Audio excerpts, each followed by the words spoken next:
case you missed it, it's the top 5 sports talkers of the day. Now, it's time for Dan Barrero's Top 5 at 5. Brought to you by Gutter Helmet of Minnesota. Never clean your gutters again. Learn more at gutterhelmetmn.com. Glenn Mason did remind me that Nick Saban still does live, apparently, or has one of his homes in Tuscaloosa. Maybe it's impossible, and history. Yeah. So maybe that's part of what's impossible. It stood out last week just because of the way he presented it. And then, I now have the benefit of hindsight that Indiana went out and crushed them, which I don't know that I expected, even though I did think Indiana had a good chance to win the game. Top 5 at 5 now, Lavelle. Back from his cruise, I assume. He's right? back, yes. Did you talk to him about his cruise last week? No, I did not. I talked to him in person about it, I think, when he was... Oh, you're right. We didn't have a show Friday, right? Well, we did, but it was early out. Yeah, he was out. But I think he joined PA one of the days I was here, or Nordo, so I did speak with him. Yes, we should get a recap for sure. 100%. See if he did the zip line, like I suggested. That's what we're wondering, among other things. What's the worst lead in hockey? What does Kevin Gorg tell us is a lead that you don't necessarily want? Well, it's the same lead that apparently Ben Gosling and his partner had on today's edition of Program Password. That's right. And they couldn't hold on to it. They couldn't. That, of course, would be 2-0. The dreaded 2-goal lead. And KG, if only for a moment, was vindicated last night. I went to bed, end of the second period. The Wild had a nice, comfortable 2-goal lead. Well, the Kraken came back, tied it. But you know what the Wild did? They regrouped, they reloaded, and they've got dudes. So that's what they do. And Zuccarello, scores 2 minutes and 9 seconds into the overtime frame, and the Wild recovered after blowing that 2-goal lead to win 3-2 against the Seattle Kraken. You know who threw the pass? Kirill. Naturally. 97. You know what kind of pass it was? By the way, got ripped by Russo Radio yesterday. Is that right? Kirill needs the break, that he's kind of not impressed him lately. Wow. So, grading on a tough curve. Okay. But it was a beautiful pass to Zucchi. It was very well set up. And that was the ball game. So the Wild get another 2 points. Let me pull up the standings just to give you the most up-to-date standings, because things change. Are we about to catch the Lanch? I don't think we're about to catch the Lanch. Nobody catches the Lanch, No. right? But we did pull into a points tie with the Stars. We both have 60. They have a game in hand now. They used to have 2 games in hand. Now it's just the one. Right. And now the Wild return home. They've been on the road forever because of the World Juniors. And now they're back. I did hear, I think John Hines yesterday. So yesterday with PA, I think it was. Must have been. Basically previewing the game, but also asking him, in Lavelle-like fashion, what's the laundry situation like right now? Heinze got through with the shirts and the suits. Everything else, he said, need to be laundered because it's been a long trip. And they come back tomorrow night to host the New York Islanders. A game you can hear right here on the Fan. Can't wait. Timberwolves also stayed hot. Anthony Edwards becomes the 3rd youngest player to reach the 10,000 point mark. He did it faster than Kobe. It's LeBron and KD were the two that he did it a little bit slower than, but it was a very nice victory. The Timberwolves continue to play good basketball, team basketball, connected basketball, good defense, and they have pulled into the 4 spot in the Western Conference playoff standings. 2-3 weeks ago, they were in the 7. Yeah. Now they are in the 4. They are a half game ahead of the Los Angeles Lakers of Anaheim and a game and a half behind the San Antonio Spurs. Davey, for the 2nd seed, and wouldn't you know it, Wemby and the Spurs come here on Sunday night. We've got a game Saturday. So it'll be a schedule loss for us? It could be a schedule loss. Julius Randle's been added to the injury report for tomorrow as questionable. I think it's with a hand injury. But it's tomorrow night. It's tomorrow afternoon against the Cavs, who we just beat last night, 131-122. This one's in Cleveland, right? Yes. And then we've got Wemby coming here on Sunday night. That's a lot of basketball. Is that 3 games in 4 days? It would be. So that's pretty unusual anymore, is it not? Yeah, Thursday. Or am I wrong? Am I doing the math wrong, as I often do? No. I mean, if it's Thursday, Saturday, and Sunday, that's 3 games in 4 days. But I liked what Finji said last night, and we talk about this on Enough Said, regarding the Atlanta game, where they ran us out of the gym on New Year's Eve. It was embarrassing, and Finchi said that word. He says, we were embarrassed. And I was not aware that the team had that emotion, because there were multiple times over the last couple of years, certainly this year, where I said, is anybody in there embarrassed about this? Yeah. That's going to do something about it? And lately they have. Since then they have, and the question always is, how long does it last, right? That's always the question with many teams, not just the Wolves, but certainly the Wolves in this case. But all that's good. I mean, let me throw a wrench into the operation. Sources close to the Memphis Grizzlies say the club is ready to make Ja Morant available. Yeah, I saw that. Do you bite on that particular potion? That's the question. I don't Talented think I do. Player. Yeah. Bit crazed, a bit difficult, but dynamic. Just saying. Well, here's the proposed deal that ESPN guy's coming up with that. Oh, okay. Wolves get Morant. Right. Memphis gets Dillingham, Naz Reid, and a second-round pick from the Bulls that we have apparently. Oh, wow. A second-round pick? Yeah. Oh, but also Terrence Shannon gets shipped out. Wow. It's like an 8-team trade. Sorry. Okay. 3-team. 3-team deal, and then so we lose a lot of people, you're saying. Including Mike Conley going to the Utah Jazz. Conley moves on as well. Wow. I don't know. I don't know if I like that. I can't do that to Mike. Well, that's true. He's scared. I should say, Josh still scares me. Yes. A little bit too much. You're going to have to give up a rotation player to do it. Mm-hmm. The question is which one. Yep. Randall is playing really well right now.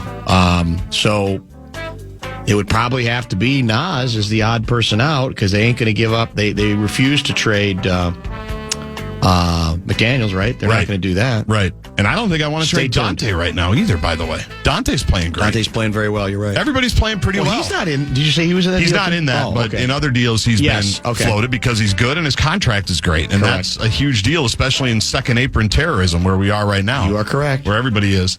Tonight, big one at the barn, a rare Friday night Big Ten game.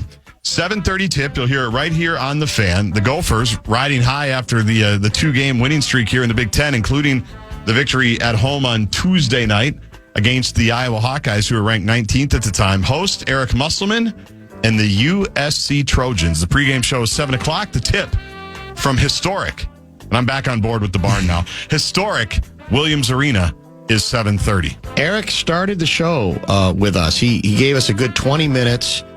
And I enjoyed it. It was if you missed it, I would heartily recommend. If you know the Musselman era from his father, I'm talking about that Musselman, Bill Musselman.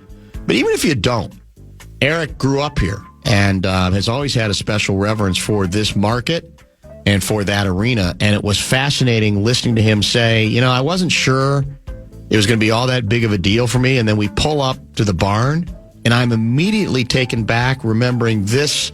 In fact, one of his quotes was, I remember the exit or the entrance from which Luke Whitty was taken off on a stretcher, Ohio State guy, the night of the infamous brawl. That was in, I think, 72, wasn't it? 72, yep. I remember where my dad parked. Yes, he said he remembered all of it. And that's what I think will make it emotional for him to be, going up those stairs, on this case in the visiting side, leading to that elevated floor. So... And his team is struggling mightily at this point. So the Gophers will not be beating another ranked team in the Big Ten if they win tonight. But it would nevertheless be a very helpful victory if they can continue the momentum, as Eric himself suggested. And he called Williams Arena, I think, the coolest arena in the country in college basketball. He did. And then he showed his own players a film of the old Harlem Globetrotters style pregame routine from Bill Musselman's Gophers back in 1971, and he said they couldn't believe it. Well, did that just happen once, Coach? And he had to tell them, no, this was the pregame festivities. Great. Before every Golden Gopher men's basketball game, when it was an event in this town. You may be planning to get to this a little bit later because it's a big night for you. An hour and 15 minutes from now, the kickoff in the... It's the sugar. It's which bowl is it? Peach Bowl. Yeah, it's Atlanta. Yeah. The Peach Bowl. Indiana and Oregon, two longtime Big Ten powers. Oregon and Indiana. A lot of bad blood between the two of them. Go at it for a place in the national championship game to take on Miami in Miami. By the way, yeah, that's not fair. That's where the title game will be held. I can't believe they didn't put it in Indy, but. Miami holds off and rallies to beat Ole Miss in a hellacious finish last night, which both teams made some unbelievable plays. And I knew it was going to happen today because it was a very controversial non-pass interference call on the last throw for Ole Miss. Right. They definitely could have called it. Now, I will say a couple of Ole Miss drives, including the one where they went ahead, were continued by, I thought, some iffy pass interference calls that Ole Miss got, that where Miami was just beside themselves, including one on the third down. Yes. But I knew today that would be a big part of it. I knew Greeny would be all over it today. Yes. Just asking every expert. You saw it. You watched what we did. Was it a pass interference? He's just so dramatic about all of it. But it was a big non-call. Either way, Ole Miss loses. Miami wins. And tonight is basically, it sounds like Atlanta is Bloomington South as well, from everything that I've gathered here. Rose, Pasadena. Which makes sense. It's a 7-hour drive. Right. Everybody's fired up. And plus, this is their moment. I mean, Indiana, Alabama, they're used to playing those big games, and their fans are a little bit probably jaded that way. Ain't nothing jaded yet about Indiana football fans because they've not ever had an opportunity quite like this. We will get to a little follow-up on that game. A couple of other items. Last segment of the show, I think, or maybe the top of the 6 o'clock hour, we will get to some developments in the A-section story that we have been attempting to explore the last several days because there are a couple of things worthy of note, I believe.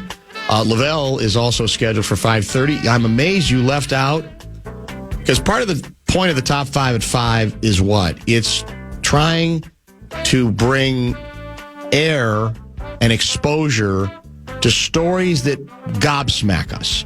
I'll give you that story that you shockingly left out. Interesting. Of today's top 5 at 5. Get to a little IU Oregon and then prepare for Lavelle next.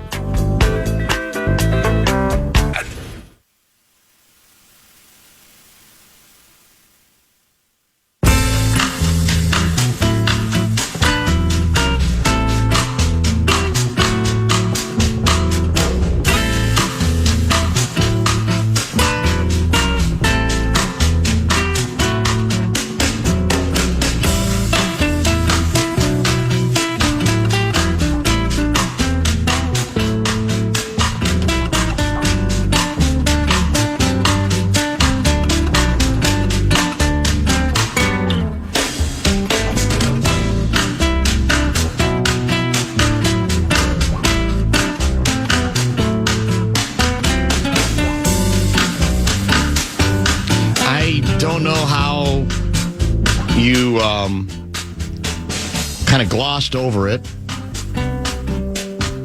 especially given the inspiration for Top 5 at 5 is talkers, and talkers often means stories that gobsmack you, stories that surprise you, stories that take your breath away, stories you say, really? Are you sure? Or did somebody get hacked? Latest example, Dallas Mavericks star Anthony Davis. Yeah. Could be sidelined for several months. And I'm not like reveling in an injury, but it's stunning how often he gets hurt. In this case, it's legitimate ligament damage in his left hand. And they're saying it could require surgery that would sideline him for several months. And the irony is there was a big rumor that, was it Atlanta? Somebody, the word was that there were a couple teams that, despite his street clothes history, were willing to take a chance on Anthony Davis. And you wonder now if that's going to be almost impossible, given this injury could mean he's out for the season. And again, I'm not here to say he's a soft player. I am here to say that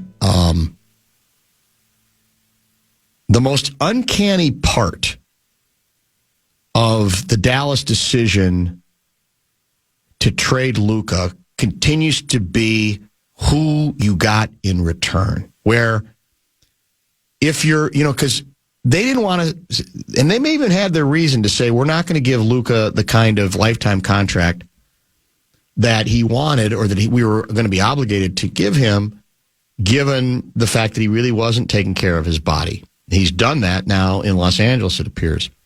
But then the counter to that is, well, if you have a right to that position, as controversial it is, given Luka is a top 5 offensive player, but how can you possibly consider trading him or acquiring in return, if you're going to make that sort of line in the sand declaration, how can you possibly, with a straight face, then accept Anthony Davis on the other end? Now, with Anthony Davis, the rap wasn't necessarily that he didn't keep himself in shape, but he just can't stay on the court. And to top it off, he came to training camp about 30 pounds overweight. So that's the confounding part to this day. When you make the decision to trade a superstar offensive talent like that, it is defensible, but it's indefensible if that's what you get in return. It just doesn't make any sense to me. That you never took it to the market or anything. That exactly. Yeah, that you just made the deal. Even if you took it to market, and Anthony Davis, because Anthony Davis at his best can be a helpful player if you're sort of remaking your team. But if he can't stay on the court, it doesn't matter. It makes no difference. And that, frankly, already, I mean, I don't want to start calling J.J. McCarthy street clothes, but that's what he already faces 2 years into his career. Same dilemma where you go, well, even if we like him, and obviously Anthony Davis is a lot more established in his career than J.J. is at this point, but Anthony's older also, that if that guy can't play, whatever, just unlucky, can't play through stuff, combination of both. I don't think in JJ's case it's he's out of shape. I mean, the problem last year was I still don't know that I understand completely why he lost 40 pounds. It seems insane. Which seems because he couldn't work out. Yeah, I guess that's what they said. Well, and in supposedly in the case of Anthony Davis, it was he had some kind of I think he had eye surgery. And he was basically told you can't do a lot of physical activity. Right. But as our good friend Sam Mitchell has declared, you know what you can do? Stop eating. Yep. That is still within your control. If you go, well, I can't work out the same way. Well, then I'm not going to be able to go to the buffet every night. Realistically, that's not going to work. So, again, it's... there are players who, for whatever reason, just cannot seem that are good, damn good players, just cannot seem to be particularly healthy. Indiana, Oregon tonight. My confidence level is good, but I'll tell you why. I don't think it has anything to do with the Indiana offense. I think it has everything to do with the Indiana defense. Because what I saw against Oregon in the second half when the teams played in Corvallis. No, that's Oregon State. Eugene was a defense that devoured, especially at the line of scrimmage, the Oregon offensive line. You tell me they're now trying to get for tonight a running back in the portal that they can put in the lineup. That's how desperate they are because of all their injuries. Yeah. And I say to myself, my confidence is I don't even know that Indiana is going to score that much themselves. Or itself, but I do think their defense, if Oregon can't run at all, they did a great job bottling up the QB. Now, the word on the street is what they're going to do is roll him out a lot more than they did in the first game, try to get him away from that pressure, which they didn't do all that much. I think he got sacked like 5 times in the second half of that game. But it's as much discussion as there is on the Heisman Trophy winner quarterback and a good running offense. I get more of my confidence these days from Indiana just about how solid they are defensively. And this might not be the same with Miami, but I think with Oregon, as good as they can be, Oregon I think can be that offense can be slowed down by good teams, and the Indiana defense I think is not just good but very good. I mean, they lost arguably their best defensive player after the Ohio State game in that celebration, and they didn't miss a beat, obviously, against Alabama. Right now, Alabama is a 3-loss team. You say maybe not a great offensive team, but they completely dominated them.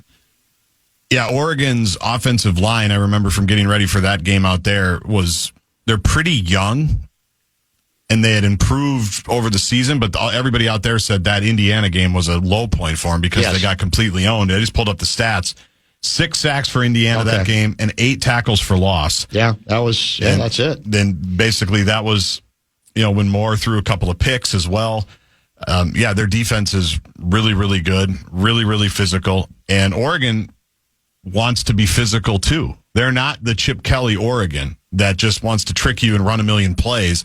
They can do that, but I do think it's going to be low scoring tonight, which of course means I think it might be. It's going to be 45-41 because I even heard Signetti driving in today talking about Oregon's defense. Their defensive line is outstanding too. It is. And I know Indiana's offensive line is great. They just won the entire MVP of the Rose Bowl, including the center, because they completely dominated Alabama that way. So this is when the bracket came out, this is the game I was looking forward to the most, because Indiana's been the best team all season long, killing teams, winning places that most teams don't win, including Eugene, which they did earlier in the season. Ducks have, I think, 12 perfect seasons at home in the last 20 years. They just don't lose games there. And Indiana went in there and pretty much handled them by 10. But I've been looking forward to this one the whole time because I love both coaches. I love both teams. It's there for them to win. It really, the whole thing. And part of that to me is also that you could say some of the traditional powers they've either beaten, although I don't think this was a great Alabama team, but they're a traditional power. Ohio State's already out, right? Yeah. So, some of the biggest names that we associate with college football, and I guess you could argue Oregon is one of them, and so they are still in front of them. They're the biggest name left, probably. That's probably of recent true. history. But I think I don't want to say that it's like the doors open up for them, but I think the doors opened up for them a little bit. And maybe wouldn't matter. Maybe they're good enough this year where they could beat anybody, and they did do a good job opening the door. How often did Lavelle Neal III open the door to his cruise liner cabin? And under what conditions? Was he sober when he did it? We'll find out. Since we've last talked to Lavelle, he had his big Caribbean cruise, right? I think the first one of his life. And the early indications were what he told me. I said, how was it? And he said, incredible. We're already planning the next one. Oh, that's an enticing little tease right there.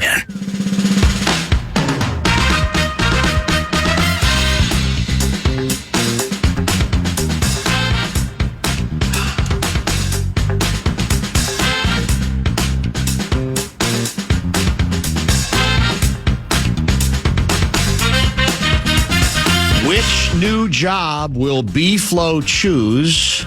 Lavelle's undies left on the cruise. No way the Hoosiers lose. Wolves in 5. Really good. That's from Clayton out of Rochester, a regular contributor. That's pretty good, don't you think, Lavelle? It is. Yeah, I don't think Brian Flores is going to be with the Vikings, man. I think he's coached his last game for him. I think he either goes to a gig, a good situation, which the Ravens definitely would be. Not sure going to the Raiders would be, but Tom Brady could make a compelling argument to join his project there. Or I wouldn't be surprised if he goes to be a defensive coordinator elsewhere. There's a reason why he did not sign an extension last year. He may have wanted options after this year. Well, it would be a significant loss for sure if he leaves not to be a head coach, but to be a defensive coordinator someplace else. So is that a flat out prediction? Yes, that's my prediction in my 3-2 pitch on Sunday. Wow, that's also here's the other thing too. I was led to believe that Durante Jones, his assistant defensive back / passing game coordinator, could be in line to be the new defensive coordinator with the Vikes. But now I'm looking online here. There are reports that he's going to interview with the Cowboys and interview with the Jets for their D coordinator roles. So that the defensive coaching room could be vastly different next year. So here's I think, if you're right, the $64,000 question. Why does he want to leave?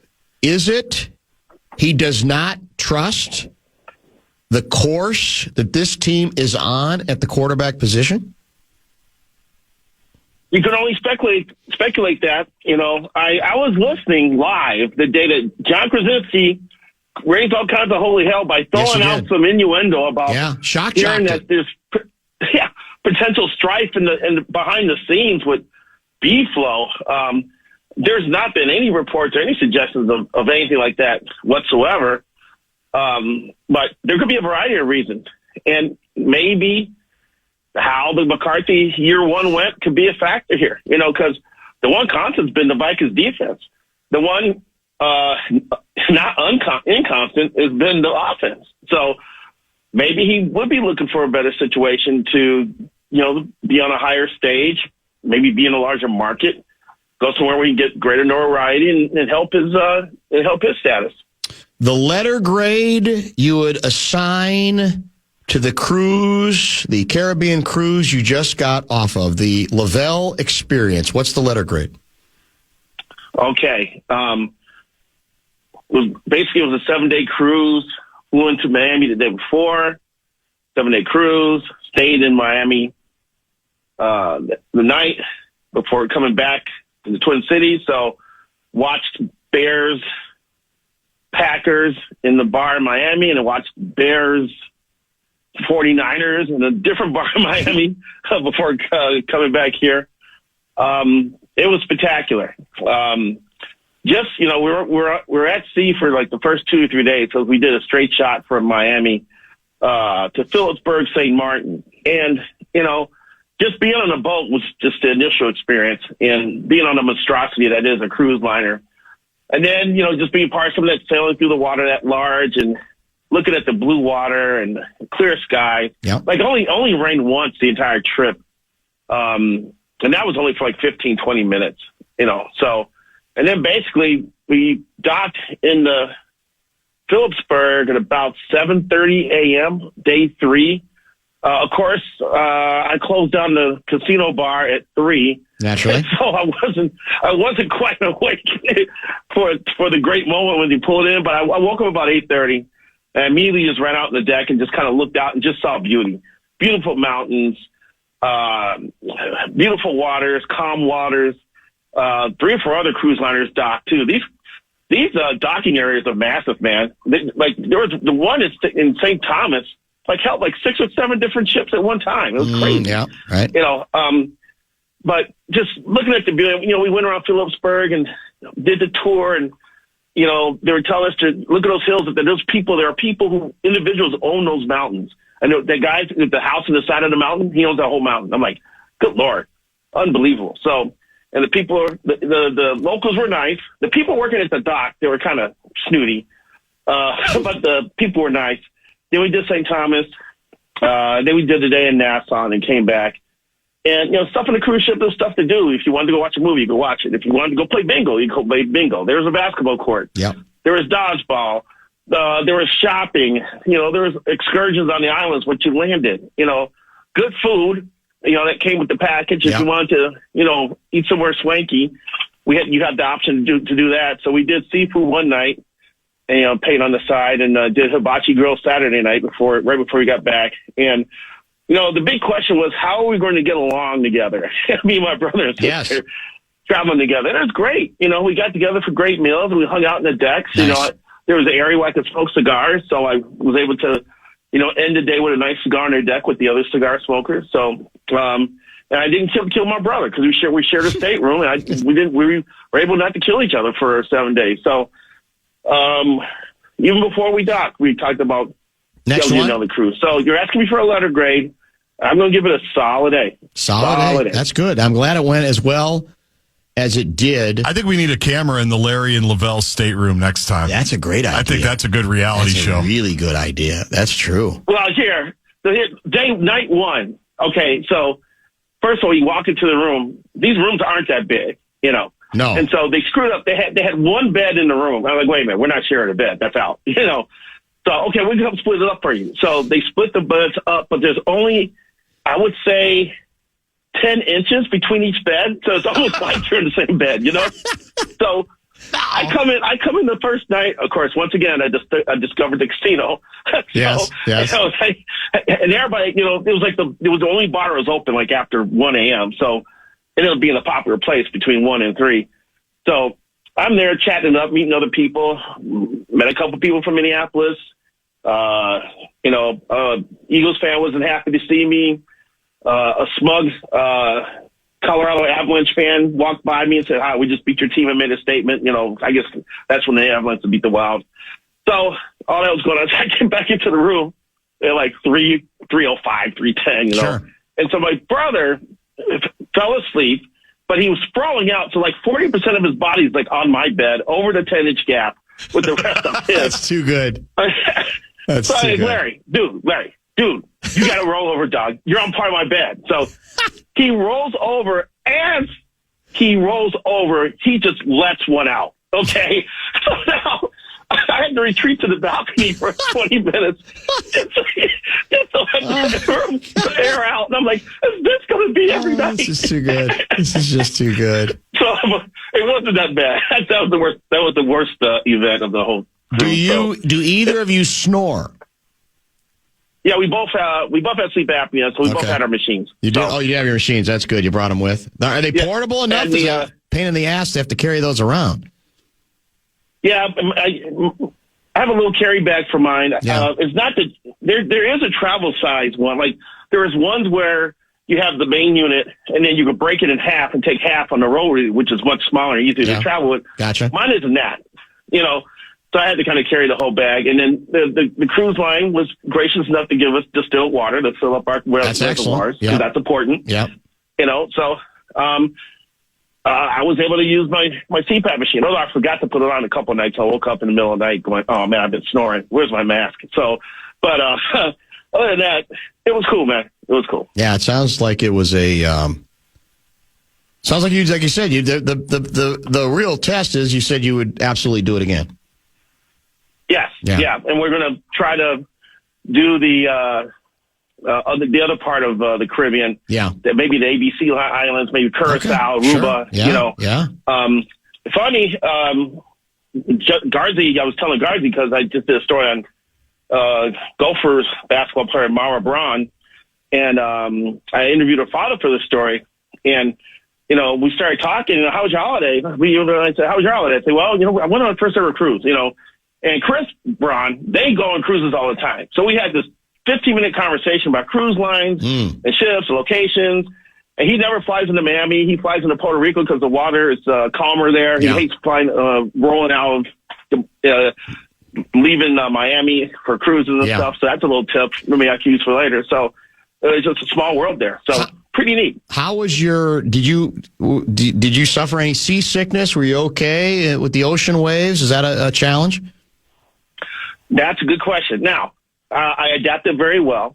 There's a little bit of rock in there, and it's weird because when you're in the bathroom, you can see the water in the sink, swishing back and forth. You can see the towels on the rack kind of swaying, The funny part, Dan, was when we got back to Miami and we spent that night in Miami before flying back to the Twin Cities, I was actually standing in my hotel room and I caught myself swaying back and forth because I kind of adapted to it on the boat. And I was still doing it even though I wasn't on the boat anymore. So there was kind of a sea leg thing that I had to get through the first day.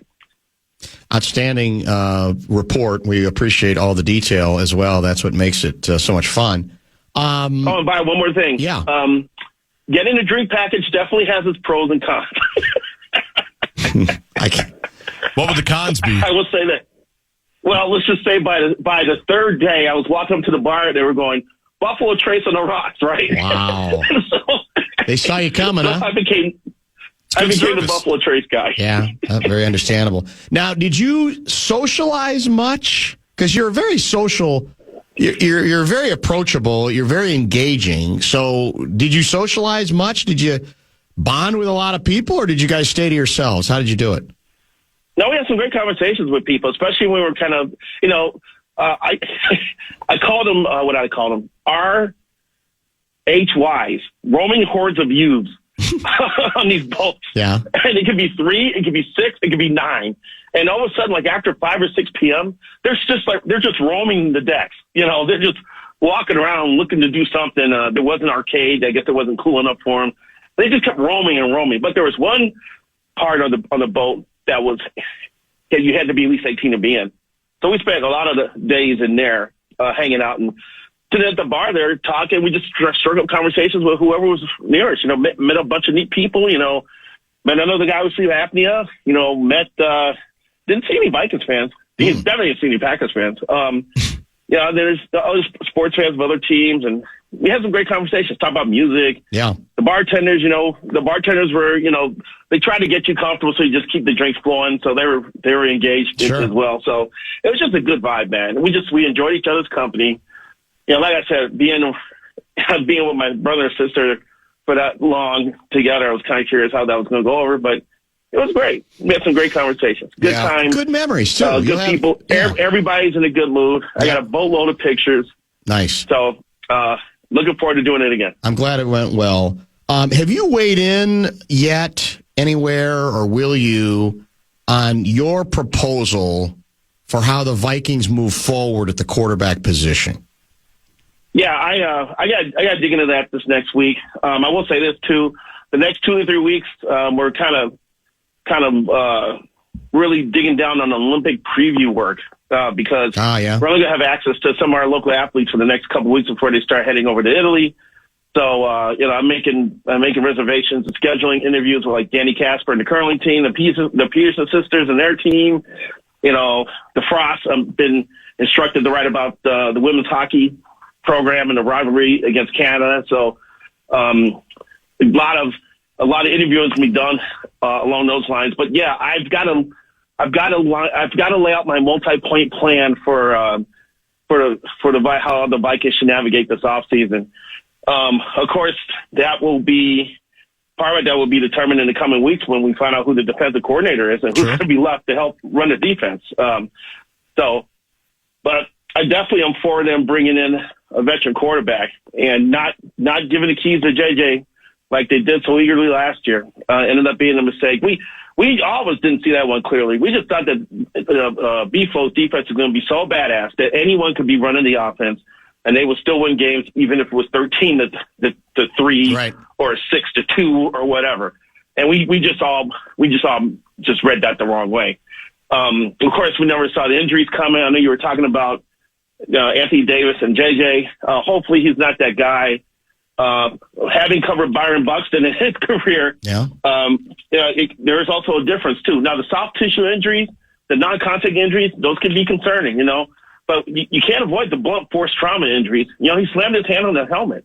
I just slammed my car door in my freaking finger today, and I couldn't finish my it took me 2 extra hours to finish my column because I only could type with basically one hand. Oh man! So you can't underestimate. You can't call someone injury prone a lot of the time when a lot of it comes from collisions and banging stuff. But when you're pulling muscles that have a soft tissue injury, then you got to start scratching your head about some things. So I think the jury on JJ is still out in that regard, but we have to watch and see how the next year unfolds. No, there's no question. But I would bring in. I mean, I keep thinking Marcus Mariota. I'm sorry, I was biased because I was on the road. What was that? When the Vikings were in town, in Seattle to play the Seahawks, and I think after the game, I was back at the hotel watching the Commanders play at Denver. And Mariota drug that team up and down the field. He put the team on his back there. I was like, you know what? This guy wouldn't look bad in Vikings uniform next year. And this would be the type of guy that KLC would have no problems giving the ball to if JJ's not ready. So that's not a bad name. That's because that's a probably or potentially, I don't know what his contract situation is or what Washington plans to do moving forward, but that's probably a more realistic name.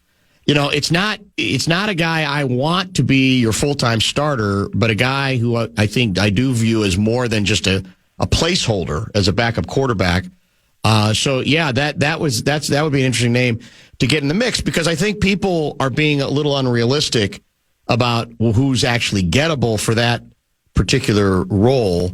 What about Kirk Cousins? Does it repel you to think about bringing him back? Because I think he's going to be available. Well, it has to be cost effective. Right now at this stage of their careers, I think Mariota has a chance to be more productive than Kirk, if that makes any sense. I think the Vikings have to be open and have different contingency plans. Is Mac Jones available? That'd be another guy that I wouldn't mind. But I don't know how many teams have good backups right now. You want Mitch Trubisky or someone? Come rolling in next year? Yeah, right. I wouldn't go there. No. Justin Fields, please. Just Bears fan has seen those guys act before. You don't want to have that running around in a purple uniform. So I will say this about JJ. Doing the gritty when people told him not to. jaw jacking with opposing players and getting a sportsmanlike penalty call. The curly hair, wearing number 9. He may be the new punky QB, man. He may be the new punky QB. So of course, I grew up with that, watching it. Jim McMahon, the '85 Bears. Like I said, another number 9 with curly hair. He used to headbutt his lineman and defy authority. And that may be JJ. Well, JJ just annoyed me so completely with the nonsense on the stiff arm, and then we're gonna get a collision out of bounds, and I'm gonna strut and I'm gonna stand there, and I don't like that look for a guy who is. Well, Gaardsy mentioned this on Enough Said, and we talked about it. I talked about it, I think, on sermons at least once. I don't like. Well, no, it wouldn't have been sermons because it was the day after that. I don't like a guy who hasn't done anything at this level taking on that sort of personage, that sort of personality, because it feels performative to me. It feels hollow because he hasn't, Lavelle, established anything yet at this position. Nothing. And that doesn't mean he can't, but it means he hasn't yet. And the fact that that's his mindset still, I just think it's very immature. I have 2 answers to that. Here's the funny answer. That's the bonus plan you get when he goes into the phone booth and comes out and turns into 9. Into 9, That's what you get, baby. Yeah, right. But I will say, seriously, he needs to tone it down. He hasn't achieved anything. No. There could be some charisma there that can be infectious in the locker room that he maybe need to channel a little differently. But given his current injury history and stiff arming guys, I hope he doesn't try to headbutt a wall like Gus Frerotte did. He's got to watch that a little bit. I'm sure that's going to be addressed at different points during the offseason by KLC, especially when he was told not to grade it. He still did it. That just cracked me up, man. Max Kepler, your thoughts? Oh, God. I just found out a couple of hours ago. I was like, are you kidding me? Of all the people in the world that you would imagine that would get busted for taking PEDs, Max Kepler, he looks like a Boy Scout. He doesn't have any facial hair. I don't think he drinks beer. What's he doing injecting himself with a performance-enhancing drug? That is absolutely remarkable. But it also shows you sometimes when guys are feeling the pressure and trying to pull on their career, that, they stoop to anything, and you just make bad decisions. He was probably desperate to try to find something. I think he only hit 213, 216 for the Phillies last year. I remember Matt Lawton. Matt Lawton was struggling to prolong his career. I think he was with the Yankees at the time, and he got busted taking drugs. And a lot of dogs, like the last guy I would ever think, up there with Kepler, the last guy that I would think would do something like that. But it tells you how desperate players get to be able to perform on a high level, be able to stay in the professional sports league, live the lifestyle of a professional athlete, and just try to regain whatever they lost in terms of productivity. And it's unfortunate, but it happens, and it probably won't be the last time. Lastly, Packers-Bears, Saturday night, tomorrow night. Who wins and why? I'm going to lean Bears. I think it's going to be a close game. I'm very worried, though, because the offense has been putrid the last 4 games. They have had terrible first halves. Yes, and they can't, except for the San Francisco game. They actually got in a shootout there. But they have got to get the offense going early in games because they fall behind. The other team responds with a long-ass drive, and now the time of possession looks lopsided, and they're chasing games because the offense has screwed up the first half. Now, to their credit and to the credit of Captain Comeback Caleb, he's been able to rally this team late in games and get in the position to win games and win a bunch of them. But you don't want to mess around with that in the postseason. To me, the running game is paramount. They got to run the damn ball, run it well with their best run packages, because the Packers they are vulnerable with the run, and they're also vulnerable in that secondary. With Michael Parsons out, you could pick on the secondary a little bit, but you need balance. You need a run game to get them loosened up here, so you could open up all pages of your playbook. So, I think there's still going to be some back and forth. I think it's going to be like 27-24 or 30-27. But I think the Bears are motivated. I think the Bears they're healthier. Kyler Gordon could be activated before the game. Yeah, I think he's an upgrade over C.J. Gardner-Johnson. Yes. Roma Dunze he's going to play for sure. He's not at 100% game shape from a conditioning standpoint, but he's going to play. That makes a difference. Especially now you got Luther Burden slipping into the slot now. He can find matchup advantages there. And then Braxton Jones is going to provide depth at tackle. He's going to be activated as well. So the Bears are trending upward in that regard. They're playing at home. It's a charged atmosphere. Everybody in Chicago hates the Packers.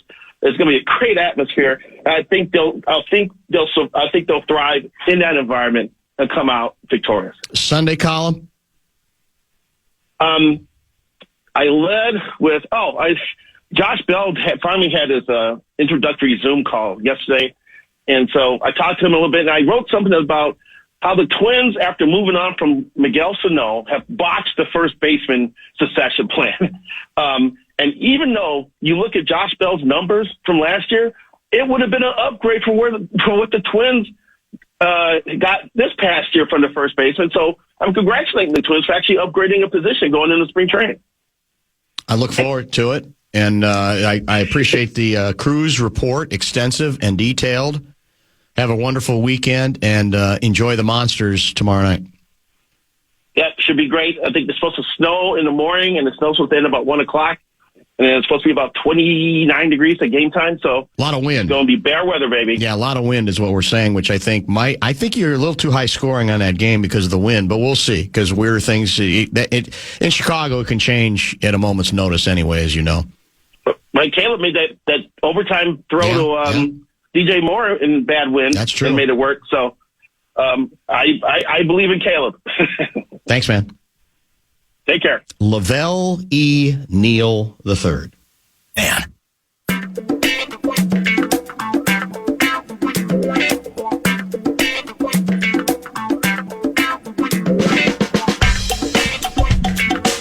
A new video has surfaced today. I believe this was cell phone video that is from the ICE agent who has been identified as Jonathan Ross, the agent who did the shooting.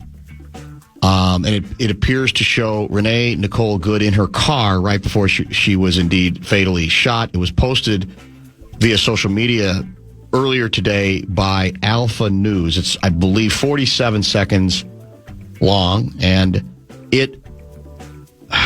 we'll talk about it here briefly, because a lot of people are reacting to it, and as per usual, there are different reactions depending on who's doing the reacting.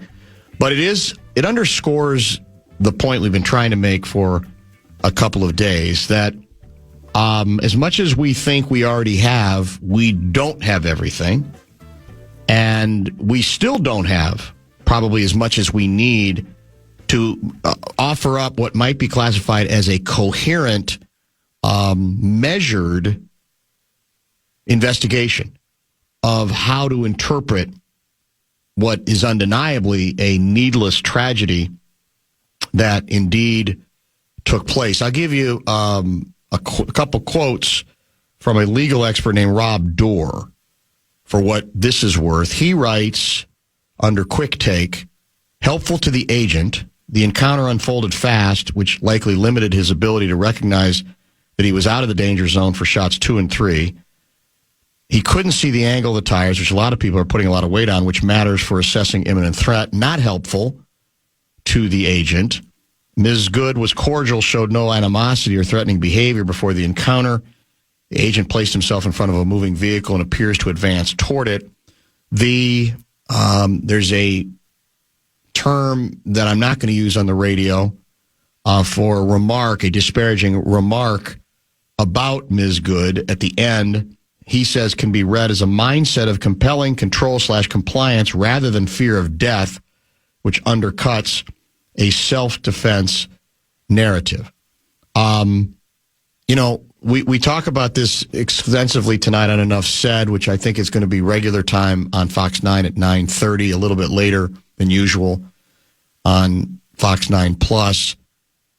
We've addressed this with a couple of law enforcement people, at least one of them on air as well.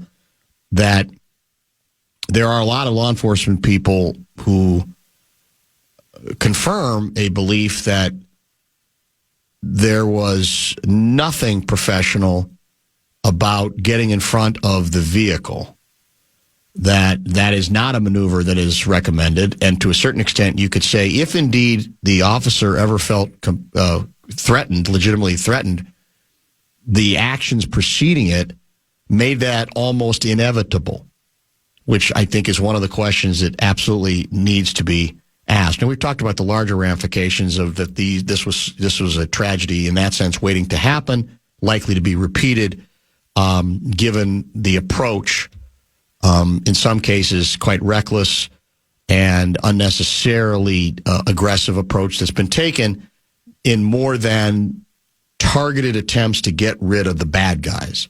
I will add this, though, that occurred to me. And have you seen it? Have you had a chance to see it? Yep. I'll give you a chance to respond to it as well if you have anything in particular that is, that might be in your mind. But the other thing that occurred to me, I think it's also, I think there is what would be classified as more clarity on her decision to dismiss the directives, which were basically twice to get out of the car, one time with an expletive.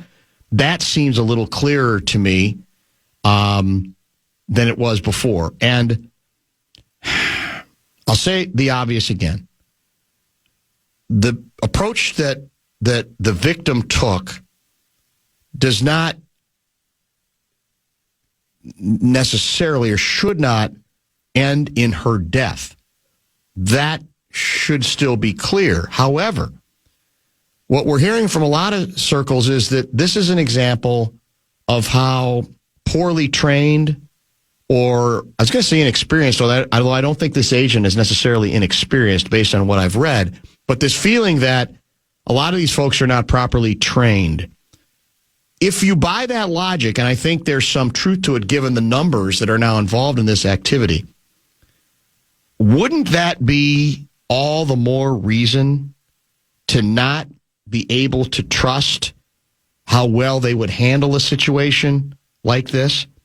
And doesn't that scream out loud that strategically speaking, you're better off following the instructions? If you believe that they're not equipped, they're not as professional as they should be, to me, the moral of that story is no matter what you've been trained to do, no matter what you think you want to do, you may have had no effort, no intent to do any damage when you're turning the wheels on that car. It literally might be at that point to just go. But again, strategically, moving forward, if you're in the group that says, I want to exercise my rights as a citizen to get involved in this and protest in my own way, doesn't that shout out in that moment? You have to think worst case scenario. Get out of the vehicle at that point if indeed you have very little faith that the individuals are trustworthy or experienced enough to do the right thing. And one of the right things, again, I'm hearing from law enforcement people, is not to get in front of that car. And you could add that this individual, we've heard 6 months ago, got hit. Right. Which would, again, to me, scream that individual should be more cognizant of that not being the correct move to make. Anything else hit you? No, that last point I think is a good one. It's know your personnel, as we say in the sports world. Know who you're dealing with. Know that. And the other thing, too, is whether you agree with it or not, these agents are under siege at a lot of these places, right? That's We're true. even seeing videos of today in this neighborhood, around this neighborhood in St. Louis Park, Hopkins, a little bit of Minnetonka. And this is not an isolated incident where people are yelling at them, screaming at them, doing all of that. And whatever you think of that, you also just think about what they're thinking, the agents, and the mindset that they might be in, because we're seeing videos of how they're responding to it, not just in this tragic case, but just in general on the streets here with what they're doing with their weapons, what they're doing with the other, you know, the smoke that they're blowing at people, the whole deal. It's tense all around, and they have the weapons. It's tense all around, and they have the weapons. So it's kind of like what we talk about with cyclists. Well, go ahead. You can think a car can have you should stay out of your bike path, but at the end of the day, they're the ones that have the weapons. Sad but true. And by the way, this again does not end with me thinking, well, it's okay that she was shot and killed. Not even close. What I'm trying to say is in the real world situation in which we live, that's part of what needs to be thought about. None of that necessarily lets the officer off the hook. I've said yesterday, I stand by it, because I got a couple texts from people saying, is this the Londrigan case all over again, which I thought was easy, or as tragic as it was, because these are all tragedies, that it made no sense to overcharge, as Mary Moriarty was clearly in the mood to do, the state trooper in that case. I don't think this is a Londrigan case. I think there's a lot more vulnerability on the part of the officer. I need to know more. I want more investigation. Obviously, Bureau of Criminal Apprehension is sadly not going to be, it doesn't appear, is going to be a part of that. So none of this is to say, well, then the officer should go scot-free. What I'm saying is there's a cautionary tale here that in a real world situation in which we're in, needs, I think, is important to take under some consideration as well. So, as I said, we didn't have this video till today, right? For some people, it's crystallizing things for them.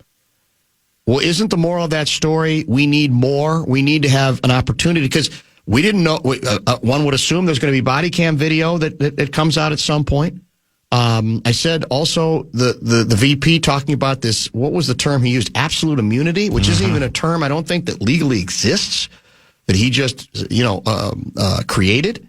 So there are still lots of open questions, but this was, I think, the one interesting development today that gave us a little bit of a different angle, one could say. And the wife of the victim, I think, in terms of rhetoric, was more aggressive than the victim was, correct? Yeah, Did you definitely say? more sarcastic. And more sarcastic. She's filming it. Yeah, exactly. The whole deal. So I am now, and I know we're not allowed to do this, as we've said, in 2026 or 25 or 24. I'm describing what I've seen.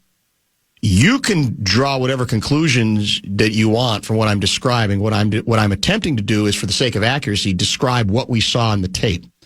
And if you decide, as several people already have via text, to say, well, it sounds like here's what you're concluding, don't hold me responsible for the direction you want to take it.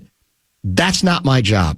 You can project all you want. You do not have a right to project or what I am saying, which is what I'm actually watching. And all of it goes into the stew. And that's what I think the legal expert was attempting to say. He's trying to go across the board and say, here are my impressions about how this might be taken on both sides of the equation in terms of who might ultimately be held responsible. Let's pause. We will wrap up the program and remind you what you missed earlier in the show, including a great conversation at the top of the program with Eric Musselman, who is probably, he's already at the barn for a 7:30 start, his USC Trojans taking on the Golden Gopher men's basketball team right here in the Fan.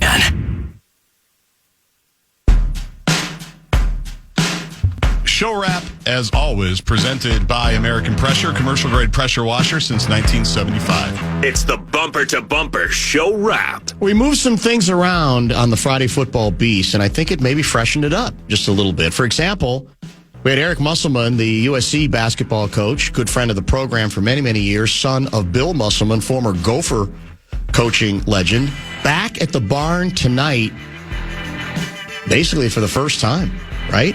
In any meaningful way since he was an 8-year-old kid watching his father sort of rebuild this program and back in the early 70s to a level you could argue, other than Clem, it's never been to again. He joined off the top of the program. Good memories of what he remembers here and his memories of the barn as well. Ben Gessling in studio after a rather devastating loss on program passer in which they blew the dreaded two answer lead. I guess two clue lead. Yeah. And lots on the Vikings post-mortem with Ben. Picks with Gaardsy at 4:15, and Ben hung around for that, which made it kind of interesting. Lavelle gave us about as complete a cruise report as one could get. It even included a flatulence report involving his brother. It's on Larry the catching Wobble strays. Bingo card. That's another one that you can't possibly predict, correct? Sprawled all over both their beds that are 10 inches apart in the rather tiny cruise room that they were staying in. 60-year-old brothers on a cruise in a stateroom. Just as good as it gets. And then slamming his hand in a car door like barely's a blip on the radar. Yeah. After that story. No, there's no question. It had about everything. That. Yeah, for sure, 100%. Don't forget, enough said tonight, regular time on... both shows are regular time? I thought she said it's on the Plus it was later. It could be. But whatever. On Fox 9, it's 9:30. And the first section is all a section block of the stories that one might expect this week, including a look back on the governor's decision to announce he was not going to run for a third term and then go immediately to martyrdom, the martyrdom direction. That's tonight on Fox 9. Gopher USC coverage, men's basketball at the barn tonight begins at 7. Are you going? I am going. You are going. My dad and I are going. Yep. Outstanding. A rare Friday night game at the barn. Yeah, it should be fun. It should be fun. I might be well populated. We will see. Fan on demand tonight that will lead into Gophers USC. The Fan has learned that with no Vikings game this Sunday, it's a 2-hour edition of Sunday Sermons in which I'm sure we will do a Packers. Well, it'll be the Packer review after the Packers review, right? Because I should say Kirby, Dave Sinekin and Blakemore 8 to 9, and then I'm on 9 until 11 with Blakemore. So I'm sure we'll talk about that, and I'm assuming we'll talk a little bit about what will then be determined as the two combatants in the college football championship game this year. Indiana is officially a 3-point favorite, yet given a 68% chance to win. I don't know how that computes. The percentages are always, they don't make a ton of sense, and they shouldn't. They're pretty much different, right? One's a betting line, one's a predictor of who's going to win. Who is the, Fernando Mendoza is listed as Mel Kiper's second best quarterback prospect. Who would be number one? Do you know? I'd have to think about it. I don't know. I'm wondering who that is. Yeah, I don't know. Somebody might be able to tell us. So that's the plan for tonight. That's the plan for the weekend as well. We got a bunch of texts responding again to our last segment. Yes, we have said it. I don't know how many times I've said it. Say it tonight on TV. If we didn't have the immigration enforcement approach that we do have right now. 1,000 more agents coming too, by the way. 1,000 more? Yeah. I'm sure they've all been well trained. Mm-hmm. Then the disaster waiting to happen wouldn't have happened. We wouldn't be talking about it. That is the larger issue, which we have pounded into the ground over and over again. You're not going to get any argument on this program about that being the set of circumstances that pretty much made what took place earlier in this week inevitable.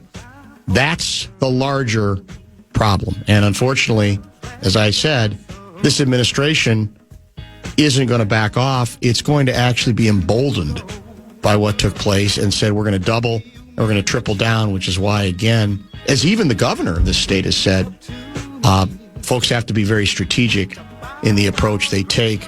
Otherwise, you're asking for more of a police presence than even ever before. Thank you for watching today. Thank you indeed for listening. And we will talk to you on sermons beginning at 9 a.m. Sunday. Thank you, everybody, for coming here.